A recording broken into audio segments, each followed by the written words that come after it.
안녕하세요. 오늘도 와주셔서 감사합니다. 구독과 좋아요 부탁드리며 오늘의 사연 바로 시작하겠습니다. 말 주변 글 솜씨가 없다는 소리를 많이 들어서 자신이 없긴 한데 어딘가에 꼭 제 이야기를 전하고 싶어서 이렇게 컴퓨터 앞에 앉았습니다. 우편으로 보내려다가 필체가 워낙 좋지 않아서 손으로 쓰다가 포기했거든요. 일단 저는 50대 남성입니다. 딱 11년, 12년 전에 이혼을 했지요. 보통은 이혼이라고 하면 차마 묻지는 못해도 가장 궁금한 게 있을 거예요. 바로 왜 무엇 때문에 이혼을 했을까? 누가 잘못했지 하는 부분일 거예요. 애인이 뭐니 하면서 빙빙 둘러서 묻거나 딱히 물어보지 않아도 이혼 사유라는 게 대부분 진짜 궁금하지 않나요? 그건 이혼한 저 역시도 마찬가지입니다. 남들의 사연은 이상하게 궁금하더라고요. 그래서 오늘은 제가 큰 맘 먹고 15년의 결혼 생활까지 정리하고 이혼을 한 이유에 대해서 이야기 드리려고 합니다. 혹시나 하는 마음에 아이들의 이름은 모두 가명으로 적을 테니 이름에 큰 오해의 소지는 없었으면 하네요. 우선 아내를 만나게 된 건 저희 어머니의 소개였어요. 당시 아내는 한 시골 은행의 직원으로 있었는데 어머니가 한두 번 도움을 받다가 그녀가 마음에 들었나 봐요. 그래서 본인의 아들이라는 말을 쏙 빼고 아는 사람이 있는데 정말 괜찮다 그러니까 딱 한 번만 만나봐 달라고 몇 번이나 청했다고 합니다. 이에 아내는 어쩔 수 없이 그 자리에 나온 거였고요. 그렇게 해서 저희가 만나게 되었습니다. 막상 만나보니 어머니가 왜 마음에 들어 했는지 바로 이해할 수 있었어요.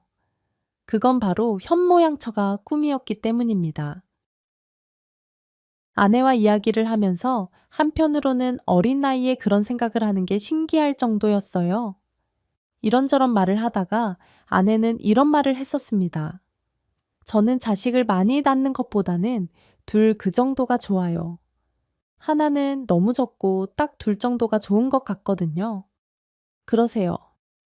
네, 다들 아들아들하지만 저는 딸도 상관없다고 봐요. 능력만 있고 똑똑하면 오히려 더 지원하고 도울 생각이고요. 그건 참 좋은 생각인 것 같아요. 저희 어머니도 그런 편이라. 그래서 저희 누나의 경우에는 대학에 어학연수까지 갔거든요. 그래요? 저희 집은 그렇진 않아요. 아들아들 노래를 부르죠. 아무래도 어른들이 그런 경향이 있어요. 뭐 나중에는 변하겠죠. 막연히 변할 거라는 생각하지 말고 우리 세대부터 변해야죠. 그런가요? 하하. 뭔가 저랑 생각이 그렇게 잘 맞는 것 같다는 생각은 들지 않았습니다. 제가 아들을 원해서도 아니고 외모가 마음에 들지 않은 것도 아니었어요. 하지만 뭐랄까 제가 듣기로는 너무 먼 미래까지 계획하는 게 좀 거북하게 느껴졌습니다. 왜냐하면 저희 어머니가 그런 편이었거든요. 저희 어머니는 그 시대 사람치고는 꽤 열린 사람이긴 했습니다. 본인의 배움이 짧아서 몸으로 하는 일로 저와 누나 둘, 그리고 남동생의 뒷바라지까지 하면서 키웠지만 자식들만큼은 무조건 공부로 성공을 시키려고 하셨어요. 어머니는 입버릇처럼 서서 일하지 말고 앉아서 일하는 사람이 되어라. 여자도 남자도 무조건 일을 해야 한다. 라는 말을 자주 하곤 했습니다. 어쩌면 그것 때문에 은행에서 앉아서 일하던 그 사람이 마음에 들었던 건지도 몰라요. 어쨌건 첫 만남 이후로 그냥 흐지부지 되고 말았습니다. 그리고 시간이 약간 더 흘러서 저는 몇 번의 연애를 했고 그렇게 잊혀져 가나 했죠. 그런데 다시 우연히 당시 저희 회사 근처에 있던 은행에서 그 사람을 다시 만나게 된 거였어요. 솔직히 그때는 좀 신기하기도 하고 뭔가 운명 그런 걸 느꼈던 것 같습니다. 더구나 그때 당시에 반복되는 만남과 헤어짐에 심신이 많이 지쳐 있기도 했거든요. 그렇게 우리는 결혼까지 하게 되었습니다. 아내는 결혼 후에도 늘 활력이 넘쳤어요. 자신의 일에 대한 자부심도 있었고 인생의 계획도 있었습니다. 그런데 아내를 보면서 이전에 느꼈던 거북함은 사라졌고 저도 뭔가 제2의 인생의 서막이 오르는 것 같은 느낌을 받았던 것 같아요. 당당하고 계획적이며 자신의 목표를 정확하게 아는 사람 곁에 있다는 게 좋았습니다. 그리고 그런 사람 곁에 있으니 저 역시도 이전보다 훨씬 계획적으로 살기 시작했고요. 아내의 계획에는 내 집 마련이 가장 1순위 내에 올라 있었습니다. 그것 때문에 저는 이전에 샀던 자동차를 처분해야 했어요. 집을 사기 위해서 저는 아내나 꽤 많은 노력을 했습니다. 다행히 오기 전부터 모아왔던 돈이 있었고 아내 역시 마찬가지여서 저희 둘은 결혼 2년 만에 약간의 빚을 져서 내 집 마련에 성공하게 되었네요. 그 일은 제 자신에게도 대단한 업적처럼 느껴졌습니다. 뭐 다른 사람들에게는 별거 아닐 수 있겠지만 제게는 목표에 도달한 첫 성공이었거든요. 인생에서 뭔가를 이뤄 본 적이 없는 저였습니다. 저는 원래 마술을 하고 싶었는데 부모님의 반대로 무산되었어요. 참, 또한 대학 역시 제가 원하던 곳에서 떨어져서 다른 곳에 다녔으며 취업 역시도 제가 원하는 곳이 아니었습니다. 그저 할 수 있는 거 가능한 곳 상황을 봐서 몇 년 후에 이런 식으로 흐지부지한 제 인생 계획은 늘 결말도 나지 않고 열려 있었어요. 그런데 결혼 후 아내가 계획한 것들이 장착 이루어지는 걸 본 거죠. 그래서 그때부터 아내와 함께라면 뭐든 할 수 있겠다 하는 확신과 믿음이 생기기 시작했던 것 같아요. 그리고 저희의 두 번째 계획은 아이였습니다. 심지어 그것도 정확하게 이루어졌어요. 첫째가 딸 윤지였고 둘째가 아들 윤우였습니다. 둘은 딱 1년 차이였는데 그것마저도 다 아내의 계획에 따라 낳은 거였어요. 아이를 계획하기 전에 물어봤습니다. 왜 1년 차이로 아이들을 출산해야 하는지 말이에요. 지든 뭐, 애들은 일단 크기 전까지가 힘들거든. 그건 한 살이라도 젊을 때 하는 게 좋으니까 그것도 지금처럼 우리 둘 다 여유가 있어야 하고 그런 것도 체크해서 계획을 짜는 거야. 나이나 상황 당연하지. 아이를 낳고 나서 내 집 마련할 수 있을 것 같아. 아니야. 내 집 마련이 우선이고 그 다음이 아이를 낳는 거지. 그리고 그렇게 아이를 낳고 나나 당신은 모두 일을 해야 돼. 그 다음부터가 진짜 중요하니까 그 다음 뭐 유치원 가고 그런 거 말이야. 애들이 유치원 갈 때부터는 정신없이 바빠질 거야. 우리도 아이들도 아이 오히려 좀 할만하지 않을까? 그때는 말도 들을 나이니까. 교육을 해야지 교육 아이들을 위해서 돈을 아끼지 말아야 돼. 어릴 때는 언어 학습 능력이 엄청나니까 특히 중요한 시기거든. 언어 아이 외국어라도 가르치려고 당신도 알지? 난 오빠한테 치여서 제대로 교육도 못 받았고 결국 취업반으로 빠져서 은행 직원 된 거 말이야. 난 차별 안 해. 내 딸이고 아들이고 모두 공평한 기회를 줄 거야. 그게 맞지 않아. 애들을 공평하게 키우는 건 옳다고 생각해. 내가 당신이랑 결혼한 것도 그게 가장 커. 당신 어머니가 그런 면에서는 굉장히 열린 사람이라고 생각하니까 만약 나도 시어머니 같은 엄마가 있었으면 지금보다 훨씬 성공했을 거라고 아이 시어머니를 칭찬하는 거야. 우리 엄마 엄청 좋아하나 봐. 좋아하진 않아? 아이, 당신 우리 엄마 굉장히 따르잖아. 좋아하는 게 아니라 존경하는 거야.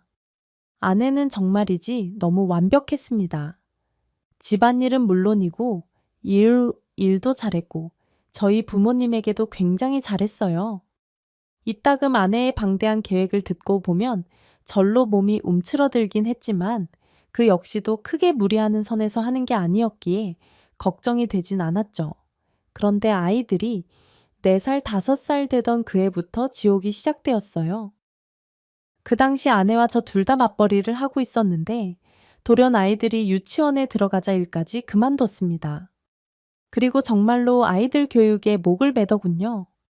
당연히 그간 벌어놨던 돈이 있어서 초반 몇 년은 무리 없었지만 학교에 입학할 나이가 되었을 때는 감당이 되지 않았습니다. 일단 영어 수학 과외를 5살부터 하기 시작했고, 그 외에 악기를 하나씩 배웠으며 운동까지 시켰어요. 아무래도 작아서 자기 몸도 제대로 가누지 못하는 애들에게 아내의 교육은 너무나 버거워 보였습니다.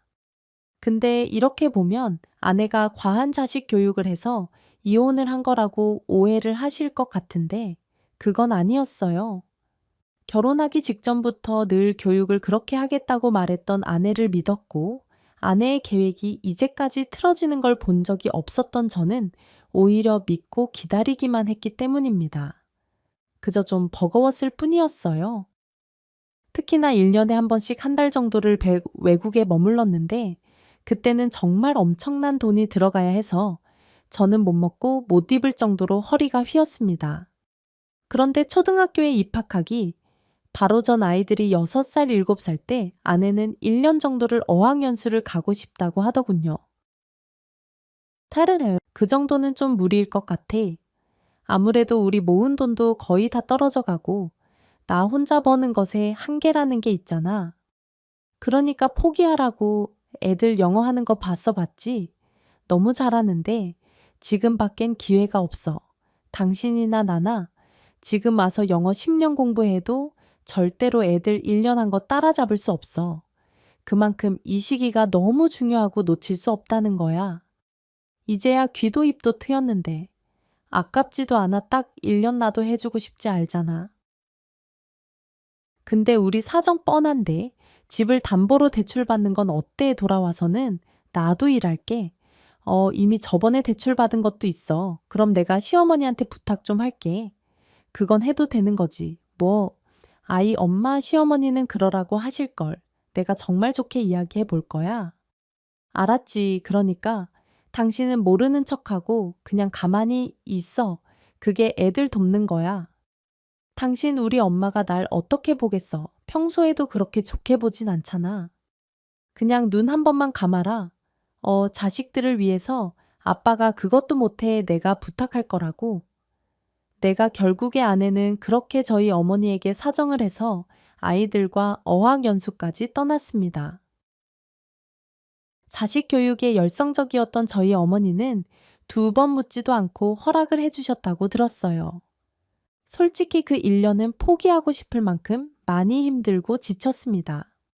커가는 아이들을 볼 수 없고 아내와는 연락이 거의 닿지 않았어요. 그런데 매달 월급으로 들어오는 돈은 손가락 사이에 모래처럼 빠져나갔고 편안하게 친구들과 어울리지도 못하는 가난한 생활만 했습니다. 어떨 때는 이것저것 요금을 납부하고 남은 돈이 38,000원인 적도 있었죠. 그럼에도 제가 저희 가족도 누나나 어머니에게 도움을 요청하지 않은 이유는 딱 하나였어요. 사이가 좋지 않았기 때문입니다.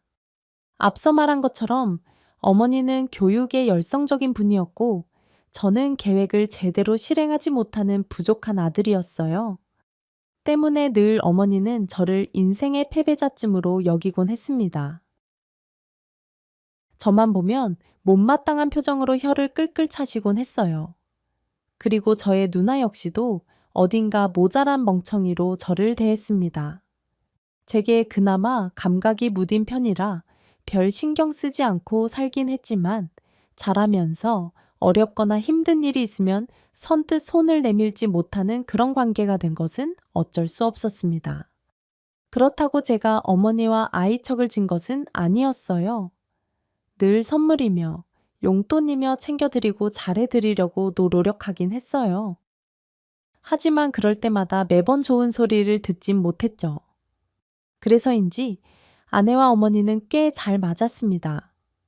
어머니는 아들 복은 없어도 며느리 복은 있다라는 말을 자주 하셨을 정도로 아내를 신뢰했습니다.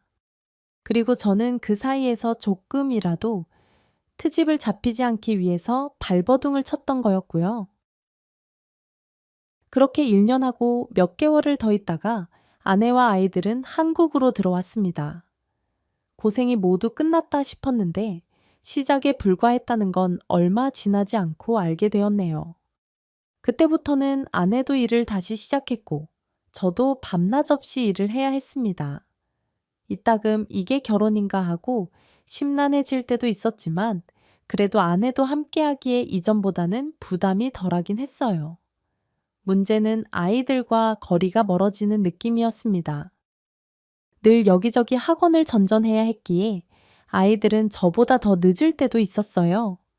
아내도 퇴근 후에 아이들을 데리고 이동시키느라 저녁을 함께 먹는 것도 힘들었죠. 이런 부분을 아내에게 이야기해 보기도 했어요. 당신 계획은 충분히 알 것 같은데 애들이 힘들어 하잖아. 참, 어느 정도로 해야지. 이 정도면 우리도 할 만큼 했고, 할 만큼 그건 아니지. 그런 말이 오히려 애들한테 안 좋아. 그리고 조금만 기다려봐. 이제 선택과 집중을 할 거니까. 선택과 집중. 내가 애들을 여러 가지 교육시킨 건 다 이유가 있어서야 네가 단순히 나 못 배웠다고 그러는 것 같아. 애들을 대리로 만족하려고. 아니야. 난 애들한테 일종의 기회를 주는 거라고 그래. 할 기회라. 그러니까 조금만 참아 이제 한결 수월해질 거야. 그런 거야. 솔직히 우리 노후도 생각해야 되고, 이 정도면 나도 충분한 기회 줬다고 생각했었어. 당신은 그 몇 년을 더 못 참고, 나한테 무리니 뭐니 해도 난 이미 계산한 거라고. 그때 아내의 말을 듣고 저 혼자 착각을 했던 걸지도 모릅니다. 그 기회라는 것이 그런 건 줄 알았어요. 아이들이 각종 학원에 다닌 이유가 오로지 재능 발굴을 목적으로 한 거라고. 그래서 그 가능성을 판단하고 하나의 분야만 지원해 주는 것으로 말입니다. 그래서 저 역시 아내의 말을 믿고 기다렸고요. 그런데 아내에게 있어서 기회란 제가 생각한 게 아니었습니다. 그 일이 있고 얼마 안 가서 아내가 말한 선택과 집중이 뭔지 정확하게 알게 되었어요. 바로 아이들을 차등하는 거였습니다. 마치 씨앗의 발아 이후에 튼튼한 것만 선택해서 기르는 것처럼 아내는 첫째와 둘째에게 기회를 주고 선별해 나간 거예요. 그 선택에서 뽑힌 건 첫째, 딸 윤지였습니다. 그 아이는 유독 공부에 욕심이 많고 누군가에게 지면 뒤로 넘어갈 정도로 승부욕이 강했거든요. 반면 둘째인 윤우는 성향 자체가 달랐죠. 공부보다는 밖에서 친구들과 노는 걸 좋아했고 배려심이 깊어서 양보하는 걸 선호했어요. 근데 공부에 관심이 있고 그래서 첫째를 밀어준다. 이런 게 아니라는 게 문제였지요. 무엇보다 아내의 선별 과정은 이상했습니다. 아내의 교육은 늘 밥상머리에서 시작되었어요. 아내는 고기나 아이들이 좋아할 법한 음식은 절대로 넉넉하게 만들지 않았습니다. 아주 소량 정도만 하고 제 것은 아예 따로 놔주곤 했어요. 그리곤 아이들끼리 밥을 먹는 걸 경쟁시켰습니다.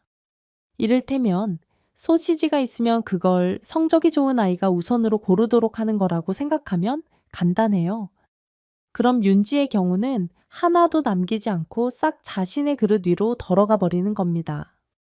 문제는 자신의 성적이 좋아도 딱 절반만 가져가던 윤우마저도 나중에는 일부러 완전히 다 가져갔다는 거예요.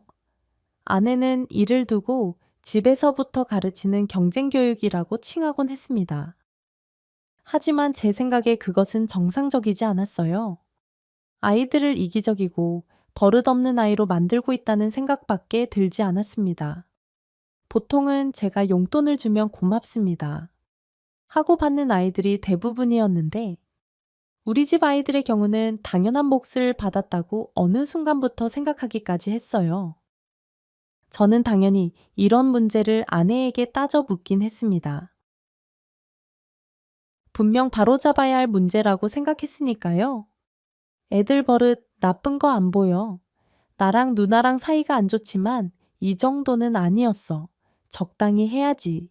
쟤들은 가족이야. 가족 버릇이 왜 나쁘다고 생각해.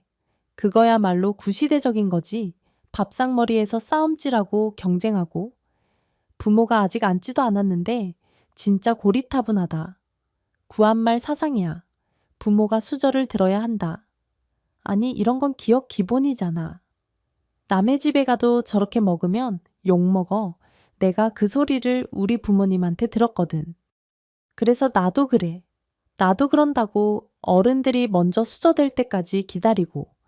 그런다고 그런데 그게 인생에서 도움이 됐냐? 물으면 난 아니라고 할 거야. 난 각자 내 밥그릇 내가 지키면서 제대로 사는 걸 교육시키고 싶어. 그게 뭐 버릇없다는 말 들어도 능력만 좋으면 사는 게 요즘 세상이야. 여보 예의 있고 배려심 있고 좋아 좋다. 이거야. 그래서 당신은 성공했어. 그 말이 하고 싶었어. 나처럼 잘하면 성공 못한다고 비꼬서 듣지 마. 그깟 예의고 뭐고 인생에서 도움 하나도 안 된다. 난 이 말을 하는 거야. 당신도 그건 동의하지 않아. 내가 애들을 차별해도 아니야. 난 그냥 아들, 딸 둘 다 앞으로 살아갈 사회를 학습시키는 거야. 나중에는 아이 야생에 던져 놓겠네. 사회가 야생이야. 어느 부분은 비슷하지만 애들은 분명 고학력에 좋은 직장까지 있을 텐데 뭐하러? 그런 걸 가르쳐 가정에서 학습이 얼마나 중요한 줄 알아. 우리 엄마는 나 설거지부터 가르쳤어. 그러니까 내가 이렇게 사는 거고 난 애들 어디 나가서도 절대로 머리 숙이고 살게 하진 않을 거야. 비는 법 말고 받는 법 가르칠 거고 당신 말 무슨 뜻인지 알겠는데 저렇게 버릇 없으면 친구도 안 생겨. 사회성도 교육에는 중요한 부분인 거 알잖아? 이것도 아니라고 할래. 친구 좋지 나도 친구 많았어. 근데 결혼하면 싹 사라지는 친구. 인생에서 그렇게 쓸모도 없어. 다들 계상이나 두드리기만 바쁘고 술이나 같이 먹으려고 연락하는 게 전부인 껍데기만. 친구인 친구는 필요 없다고. 야, 다들 당신 친구 같은 사람만 있는 줄 알아? 당신도 좀만 더 살아봐. 그 친구들이 하나라도 도움이 되나? 도움이 되고 안 되고. 친구는 그냥 친구지. 난 애들이 정상적으로 친구들도 사귀고 행복하게 자랐으면 좋겠어. 그게 잘못이라는 거야. 뭐 수준에 맞으면 친구를 해도 좋지. 너 정말 적당히 못해. 내 계획에 적당이라는 건 없어. 미안하지만 당신도 애들 교육에 전적으로 내 말을 따라주기로 했잖아. 어머님도 기대가 크셔. 그때는 이미 늦었던 걸지도 모릅니다. 아내는 자신의 교육에 확신을 가지고 있었거든요. 하지만 저는 그런 아내를 도저히 이해할 수 없었습니다. 정말이지. 매일같이 이기적으로 제 몫을 챙기길 아내들에게 주입했고 아이들은 새끼오리처럼 그 길을 따라가기 시작했어요. 어쩌면 다른 몇몇 분들은 절 이해하지 못하고 아내의 말에 동의하는 분들이 있을지도 모릅니다. 하지만 제가 옛날 사람이라 그런지 아이들이 버릇없게 구는 건 눈뜨고 보지 못하겠더라고요. 윤호와 윤지는 절대로 감사할 줄 몰랐고 배급을 받는 사람처럼 당연하게 필요한 걸 말했습니다. 그 아이들에게 있어서 저란 존재는 아빠가 아니라 돈이 나오는 기계쯤으로 여긴 것 같았고요. 아내의 교육 덕에 애들은 서로를 경계하고 경쟁하기 시작했고 그만큼 성적은 나날이 높아지고 있었습니다. 하지만 저는 그런 애들이 오히려 걱정이 되었어요. 그래도 한편으로는 나쁘지 않은 교육도 있었습니다. 아내는 애들이 어릴 때부터 저축하는 습관도 길러줬으며 돈을 굴리는 법에 관한 것도 학습해 주는 걸 봤어요. 그리고 중학생이 되었을 때는 은행 직원이었던 자신의 경험을 바탕으로 청약하는 법이라든가 예금 복리, 심지어 주식까지도 가르쳤죠. 윤지는 어릴 때부터 지금까지 1,000만 원 모았어. 주식에는 100만 원 정도 들어가 있고 대단하지? 진짜. 와, 아이 그거 하나는 정말 대단하네. 나보다도 돈 많네. 네가 나 믿어달라고 했잖아. 애들은 분명 우리보다 10배, 100배 더 잘 살 거라고. 근데 윤우가 좀 문제가 있는데 말이야. 윤우 이제 머리 좀 컸다고 말을 안 들어. 학원도 더는 안 가겠다고 하고 윤호가 지금 피아노랑 수학만 하고 있잖아. 그니까 겨우 그 2개도 귀찮다 이거지. 이제 경쟁도 안 하려고 하고 짜증만 늘었어. 사춘기 그런 건가 싶은데 당신이 말 좀 해봐. 뭐라고? 열심히 해보라고. 아니, 다니기 싫으면 다니지 말라고. 그 말 진심이야. 그럼 거짓말일까? 나도 하기 싫다는 거 억지로 안 시켜. 이제 걔도 중학생인데 자기가 어련히 알아서 할까? 그치, 지금 생각해보면 아내는 처음에는 학원을 줄이면서 부담을 없애고 이후에는 경쟁으로도 통하지 않자 이내 아들인 윤우를 선별했던 것 같아요. 그렇게 윤우가 학원을 다니지 않게 된 만큼 모든 혜택은 윤지에게로 향했습니다. 처음에 아들은 무척이나 그 상황을 반가워했지만 아내의 관심은 온통 윤지에게 있었어요. 채, 그래서 아들은 더 엇나가고 삐뚤어지기 시작했습니다. 방문을 잠그고 나오지 않는 경우도 있었고 툭하면 욕을 하고 소리를 지르기도 했거든요. 저는 그럴 때마다 아들을 혼내기도 하고 다독이기도 했는데 아내는 그런 아들을 아예 투명인간 취급하기 시작했습니다. 이에 제가 나서서 아내에게 아들한테 관심을 주라고 말했어요. 내가 내 계획 못 들었어. 기회는 공평하게 주도해 언젠가는 선택과 집중을 할 거라고. 난 분명히 기회를 줬어. 배울 수 있고 누릴 수 있는 모든 걸 해줬다고. 당신도 나도 노력해 왔잖아. 근데 그걸 발로 걷어찬 건 저 녀석이지 내가 아니야. 알았어. 저 녀석, 야, 무슨 남 이야기 하듯이 아들한테 저 녀석 시비 걸지 마. 저건 도태된 거야. 어차피 저렇게 잘할 애였다고 우리 오빠도 그랬어. 모든 기회 다 가졌지만 결국 저렇게 엇나갔지. 난 기회가 없었고 욕심도 경쟁심도 있었지만 아무것도 못 가진 거고 윤우 당신 아들이야. 기회니 선택이니 우리 아들이라고 참 웃기지 않아. 해준 것도 없는 부모도 부모 대접 바라는데 우린 다 해줬는데 왜 더 달라고 하는 게 자식이 되어야 해. 이 정도로 가르쳤으면 뭔가 돌아와야지. 난 부모 자식 인연 그렇게 깊다고 생각하지 않아. 내가 싫으면 어디든 가도 상관없어. 진짜 미쳤구나. 정말 미친 거야. 설마 애한테 그런 소리를 했어. 그래, 했다. 더 키워봐야 손만 가는 애들은 선별하는 게 맞거든. 그때 아내와 이혼 직전까지 싸움을 했습니다. 그런데 저희가 싸우는 와중에도 딸 윤지는 시끄럽다면서 소리를 진지는 시끄럽다면서 소리를 꿰뚫 질렀어요. 부모가 싸우고 있는데 거슬린다 역겹다는 소리와 함께 자신의 공부에 방해가 된다고 했죠. 그걸 보고 알았습니다. 아내의 교육은 잘못되었다는 걸 말이에요. 그래서 그때 저는 이혼을 결심했습니다. 더 이상 결혼이 행복하지 않았거든요. 물론 꽤 긴 시간 결혼 생활을 유지했기에 한 번에 끊어내는 건 힘들었습니다.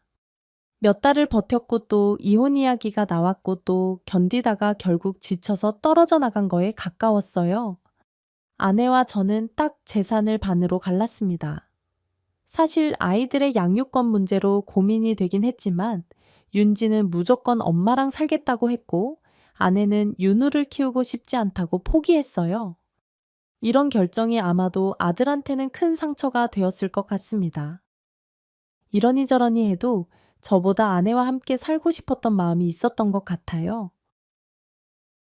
그런데 단칼에 아내는 자신의 능력으로 제대로 책임지고 키울 수 있는 사람은 딱 하나뿐이라고 못 박았고 아들은 이해 울음까지 터뜨렸습니다. 이혼 후에 아들도 많이 힘들었겠지만 저 역시 마찬가지였어요. 비록 다 큰 아들이긴 했어도 상처를 받은 사춘기의 아이였기 때문이었어요. 거기다가 그간의 아내의 교육 때문에 기본적인 예의도 없었고 버릇도 굉장히 나빴습니다. 예를 들어 제게 용돈을 요구해서 원하는 금액을 주지 않으면 지갑에 손을 대는 수준이었거든요. 학교에서 친구를 때리기도 했고 내키면 다른 애들의 돈을 빌려달라고 한 뒤에 갚지 않기도 했습니다. 그래서 이혼 후에는 아들 뒤만 졸졸 쫓아다니면서 사고를 수습하고 제대로 버릇을 고치기 위해 매를 들기도 했어요. 하지만 아이는 계속 엇나갔고 그러다가 저는 아이 앞에서 무릎까지 꿇고 빌어야 했습니다.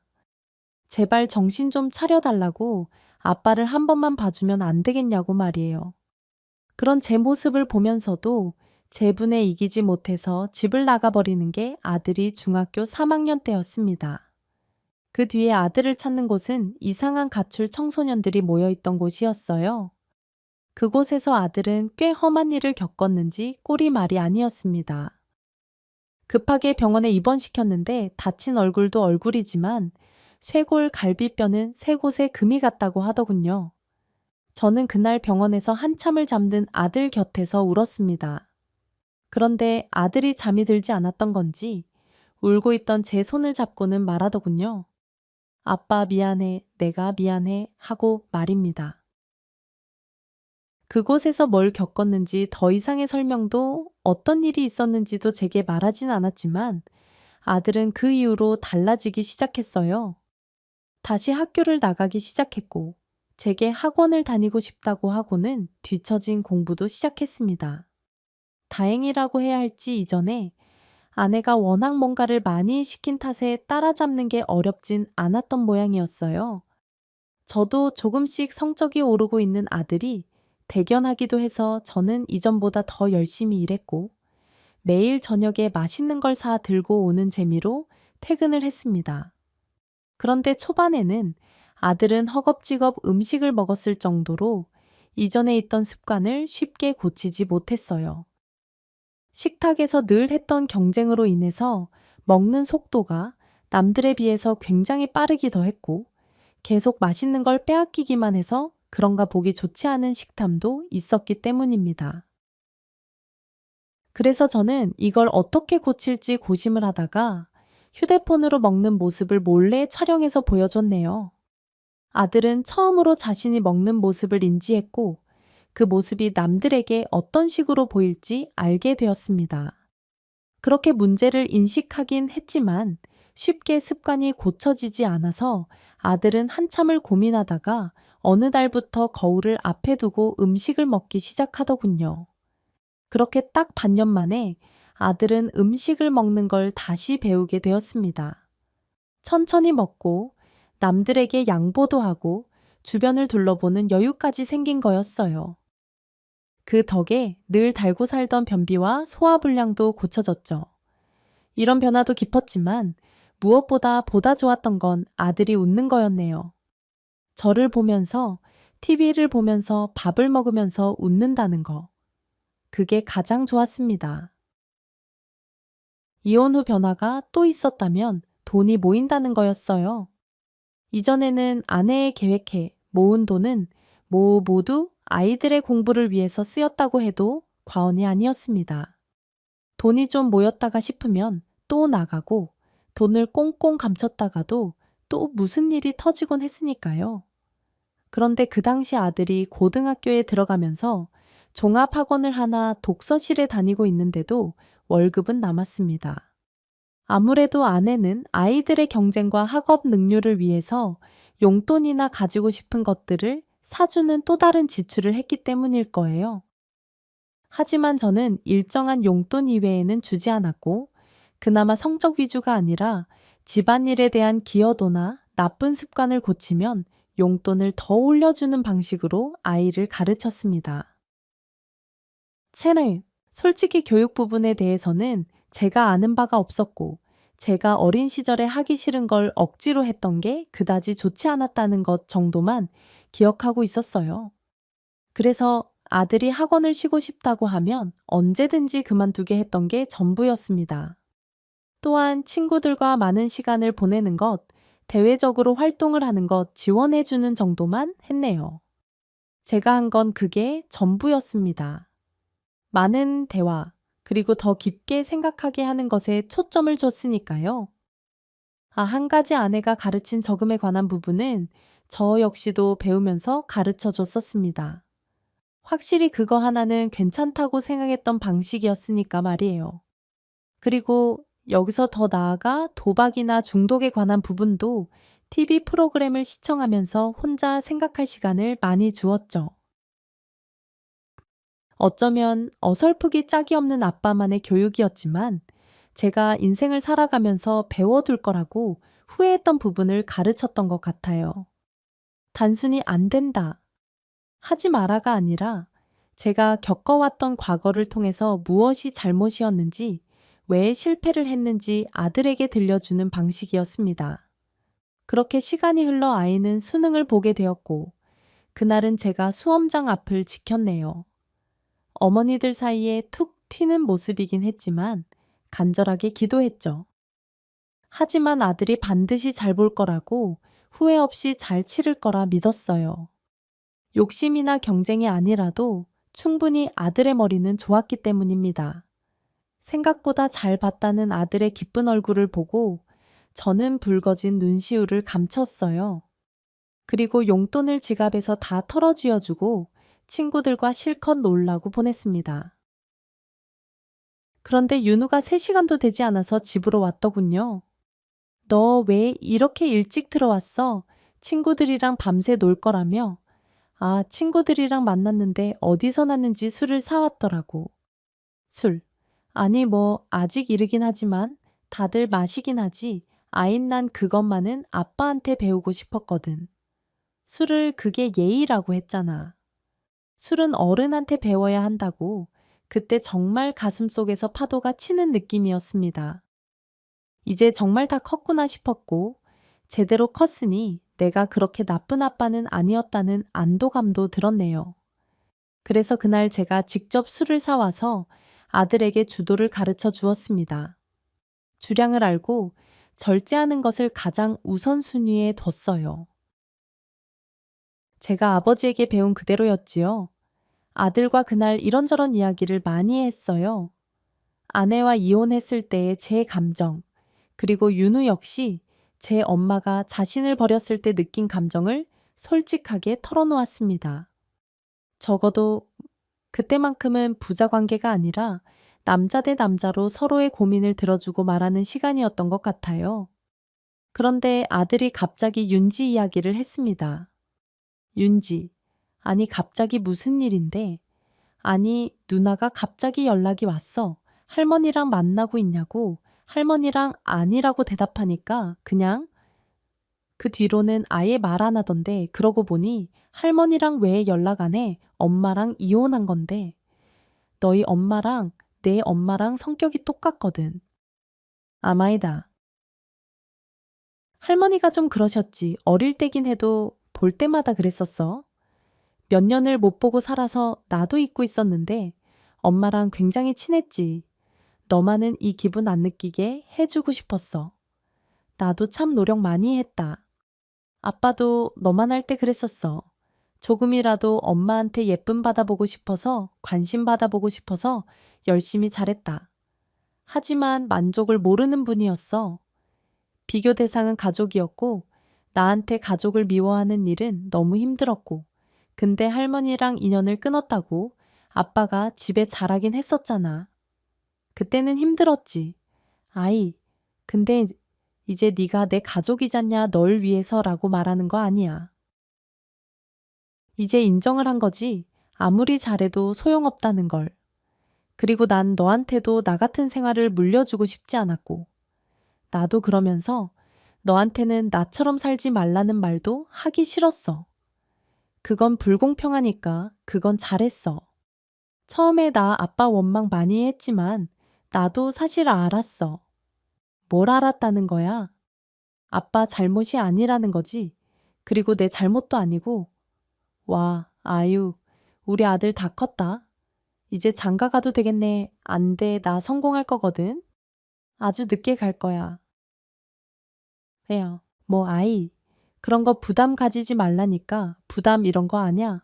엄마나 할머니한테 증명하고 싶어. 당신들보다 우리 아빠가 자식 농사 더 잘한다는 거. 아들은 어깨를 으쓱하더니 말을 이었습니다. 그리고 내 인생이기도 하니까 출발선에서 가장 좋은 자리에 있고 싶고, 딱 그맘때 나이가 먹어가니 일을 할 때 벅찰 때도 많았어요. 솔직히 모든 회사원들이 그렇듯이 하루에 몇 번씩은 그만두고 싶을 정도였죠. 하지만 자식이 저를 따르니 그 아이에게 모범이 되어주고 싶어서 더 열심히 일했어요. 아주 힘들고 지칠 때는 이런 생각을 했습니다. 1시간만 더 하면 아들 옷 하나 사주고 또 3시간 후에는 신발 정도는 사줄 수 있겠다 하는 생각이었네요. 그걸로 버티다 보니 꽤 좋은 성과도 냈습니다. 아들도 저를 위해 대학 진학 후에도 부지런히 공부를 했고 과외 아르바이트까지 했고요. 저의 승진, 그리고 아들의 첫 월급날처럼 특별한 날에는 집에서 술 한잔 기울였고 방학 때는 아들과 함께 등산과 캠핑도 했습니다. 이런 모든 것들이 너무 행복이 넘쳐서 어떨 때는 꿈 같기도 했어요. 문득 깨어나 보면 텅 빈 집에서 홀로 아내와 아이들을 기다리고 있는 건 아닐까 하는 생각까지 들었습니다. 하지만 다행히도 꿈은 아니었고 아들이 군대에 있을 때도 제게 꾸준히 편지를 보내주었을 정도로 착하고 좋은 아이로 자라주었네요. 그런데 그렇게 평화로웠던 저희 가족에게 다시 저희 아내가 나타난 겁니다. 이혼 후 이사를 했고 저희 어머니와 연락까지 끊으면서 전화번호도 바꿨지만 역시 가족이었기에 완전히 끊어낼 수는 없었던 것 같아요.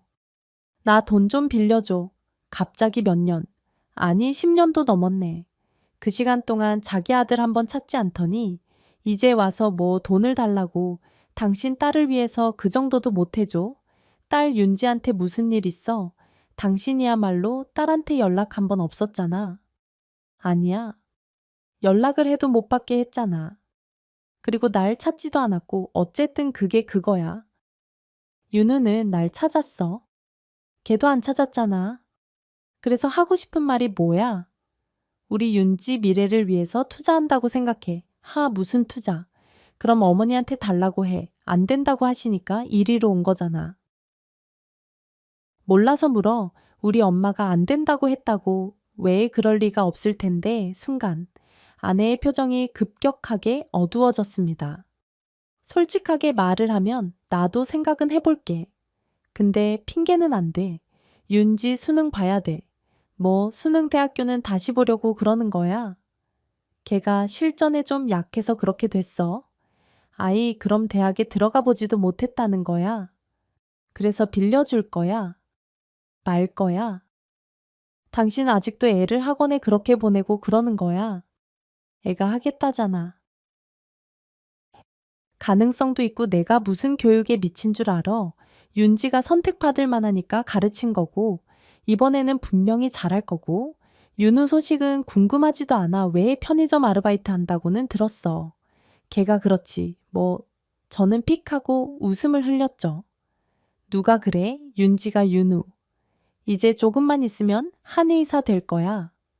편의점 과외 아르바이트만 모를까. 일부러 그렇게 말했나 봐. 뭐 윤우가 아내는 계속 중얼거리다가 눈알이 굉장히 빠르게 돌아갔어요. 윤우 좀 만나게 해줘. 뭐 이제 와서 만나겠다는 거야. 당신처럼 물은 사람이 애 인생을 결정지으면 안 된다는 말을 하는 거야. 결혼도 연애도 그렇고 수준에 맞는 그런 사람을 만나야 하니까 엄마로서 충분히 만나서 할 수 있는 이야기라고 생각해 네가 나왔어. 나 윤우 엄마야. 이전부터 윤우 엄마였지. 당신 보니까 알겠다. 윤지도 제대로 못 키웠지 아니라고 말하지 마. 이제 와서 선택과 집중을 다른 곳에 할 생각도 말고 윤지를 위해서는 돈을 해줄 수 있었습니다. 여유도 있었고요. 하지만 그 돈이 오로지 아이의 숨통을 막는 데 쓰이는 거라면 누구라도 멈춰야 했습니다. 그런데 아내는 또 저를 찾아왔더군요. 이번에는 아예 집으로 말이에요. 문을 닫으려는 그 틈 사이로 윤우를 미친 듯이 불렀고 마침 집에 있던 윤우가 아내를 마주하고 말았죠. 화를 내거나 할 줄 알았던 윤우의 표정은 잠잠했어요. 그리고 아무렇지도 않게 그 사람과 마주 봤습니다. 저는 얼결에 문을 열었고 결국 오랜 시간 못 봤던 둘은 한자리에 앉았어요. 그리고 저는 그간에 있었던 모든 일을 들을 수 있었습니다.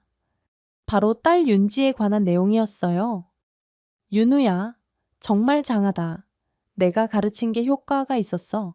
역시 난 틀리지 않았다고. 내 아들 역시 너뿐이야. 엄마, 너무 좋아. 내가 자랑스러우세요. 당연하지. 엄마는 믿었어. 그래서 널 포기 안 하려고 강하게 키웠고 선택과 집중이라고 하셨잖아요. 그래, 이제 제대로 선택할 수 있는 거야.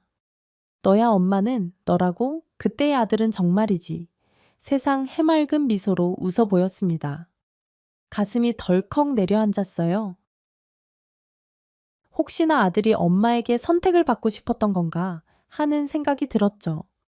어린 시절 엄마와 살겠다던 아들의 얼굴이 떠오르며 만감이 교차했습니다. 그렇죠? 근데 어쩌죠? 저는 아빠를 선택했는데요. 뭐 나야. 난이 엄마라고 네가 같이 살고 싶다고 울고 인정하세요. 엄마의 방식은 틀렸어요. 선택과 집중. 최근에 누나 이야기 들었어요. 또 수능 도정한다고 하더라고요. 할머니는 이미 포기했고 엄마는 서울대 아니면 안 된다고 했고요. 저러다가 누나는 평생 엄마 밑에서 아무것도 못할걸요. 혼자 뭘 할 수 있어요. 일은 해본 적 있어요. 엄마나 누나나 정신 못 차린 것 같네. 너 말버릇이 그게 뭐야? 아, 이런 엄마가 어린 시절부터 그렇게 가르쳤잖아요. 잘하면 무시해도 되고 깔봐야 한다. 그게 성공이다. 상대한테 이렇게 거만하게 굴어야 한다고요. 격을 보여야 한다. 저는 그 가르침을 지금 보여드리는 건데 오만방자하게 엄마 병원비 없어서 누나한테 돈도 꾸려고 했다면서요. 근데 그걸 누구보다 잘 배운 누나가 이기적으로 잘 커서 절대로 엄마한테 자기 돈은 못 준다고 했다면서요. 이런 엄마는 정말 딸이 자랑스러우시겠어요. 선택과 집중의 결과니까 아니 그런 일이 있었어. 그건 아내는 입술을 바짝 물고는 험악한 표정으로 씩씩거렸어요. 당신 자식 교육 이딴 식으로 시켰어. 어디서 배워먹은 아니 어른이라도 혼날 건 혼나야 한다고. 바른 소리 하는 아이로 잘 키웠어. 잘 컸네. 나 진짜 잘 자란 것 같아. 그렇지 그래? 아빠는 네가 너무 자랑스럽다. 두고 봐. 후회하게 될 거야. 너희 내가 보란 듯이 우리 딸 성공시킬 거야. 하지만 그 말이 무색하게 다음에 수능까지 망쳐버렸다고 했습니다. 압박과 중압감을 아이가 견디기에는 많이 힘들었던 것 같아요. 결국 딸은 뭐든 하겠다면서 제게 도움을 청했고 저는 아빠이기에 딸만 받아줬습니다. 오랜 기간의 아내의 학습의 결과는 아들과는 비교도 할 수 없을 정도로 굳어져 버렸어요. 그래서 그걸 고치는 것에 많은 시간이 걸릴 걸 알고 있습니다. 그럼에도 딸이 변하고 싶다고 했고, 저 역시 딸을 위해서 노력할 생각이에요. 그 부분이 고쳐진다면 그 후에 딸이 대학을 가든 대학을 포기하든 결정에 맡길 예정입니다. 아직도 식습관을 고치지 못해서 고생을 하고 있긴 하지만 자식을 포기하는 건 부모에게 선택할 수 있는 조건이 아니라고 생각해요. 요즘 사회가 워낙 경쟁을 강조하고 능력을 우선해 두는 걸 모르진 않습니다. 시대가 바뀌었으니 더 많이 힘들겠죠. 하지만 그런 마음 이전에 배워야 할 것이 있기에 가정이 있다고 봐요. 가정에서 나아갈 길을 제시해 주는 것, 그리고 자립심을 키우도록 하는 게 전부라고 생각합니다. 부모가 자식을 키우는 것, 그것을 농사에 비유하는 것은 그런 뜻인 것 같아요. 작물에 물을 너무 많이 주어도 혹은 너무 적게 주어도 작물은 썩고 말라 비틀어져 버리기 때문이 아닌가 싶습니다. 때로는 태풍을 또 비바람을 맞고 쓰러져도 지지대를 받쳐주는 게 부모의 역할이 아닐까 생각하고 있어요. 제 이야기 들어주셔서 너무 감사하고 앞으로는 제 아이들이 잘 자랄 수 있게 더 노력하려고 합니다.